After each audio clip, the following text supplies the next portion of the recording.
Amahoro y'Imana bane namwe bantu banjye. Noneho uno munsi tugarukiye tuje kubereka ukuntu wategura mayoneze mu buryo butagoranye buri wese ashobora gukora uko yaba ameze. Mayoneze igizwe n'amagi na moutarde n'indimu na vinaigrette n'umunyu. Ni ibyo ngibyo naberetse. Aho nari ndi gufata amagi ndi kuyatandukanya, umweru ndi kuwushyira ku ruhande n'umuhondo nkawushyira aho ngaho.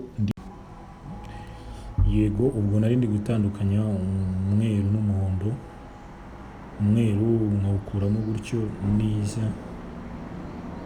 yego nkasatura igi gutyo.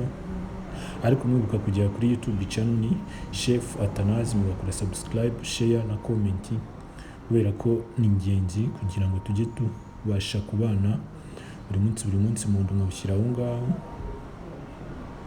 Yego, ngira ufata irindi gi nkarimena gutyo, umuntu nkawushyira aho ngaho umweru kuriya,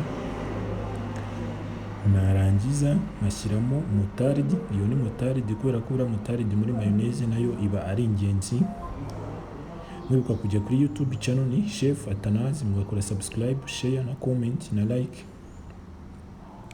Ego, iyo ni moutarde nari ndi gushyiramo. Moutarde urayibona. Moutarde nayo iba ari ingenzi cyane muri mayoneze kubera ko moutarde iba igomba kwifashishwa mu ikorwa rya mayoneze. Ego, narangiza gushyiramo moutarde, ego ngashyiramo umunyu. Uwo ni umunyu ndi gushyiramo kubera ko umunyu buriya nawo muri mayoneze utuma mayoneze igira taste, ikaza iryoshye imeze neza.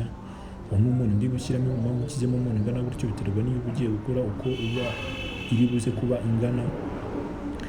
Ego, iyo nayo muri kubibona ko ni isukari nayo ngiye gushyiramo, kuko ushyiramo ni isukari kubera ko buriya isukari muri mayoneze nayo iba ari sawa cyane, kuko ituma mayoneze iryoha ikamera neza. Uri kubona ayo ni amavuta, ariko ntabwo ari amavuta apfuye kuboneka. Ayo uri kubona ko ari amavuta y'igihwagari, ko buri ukoresheje amavuta y'igihwagari aba ari meza cyane, nta ngaruka.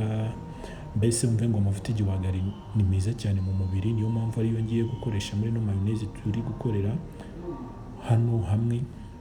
Arangiza ngafata umutozo nkavanga nkabivanga neza. Iyo ni ya moutarde navanze na wa muhondo w'amagi na ya sukari na wa munyu. Uri kubibona ukuntu bimeze. Wabona bimaze kwivanga neza, ukagenda wongeramo usukamo amavuta, ya mavuta y'igihwagari niyo nari ndi gukoresha. Uri kubibona, ugenda usukamo make ukavanga ariko udahindura icyerekezo, kuko icyerekezo watangiriyemo ukikomerezamo uvanga kugira ngo itaza gucika.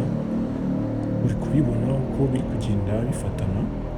Ariko mwibuka kujya kuri YouTube channel Chef Atanazi, mugakora subscribe, comment na share na like kugira ngo tujye tubana buri munsi, kuko nabyo ni ingenzi. Uri kubibona ko ukomeza ukavanga, ndacyari kuvanga, ukavanga.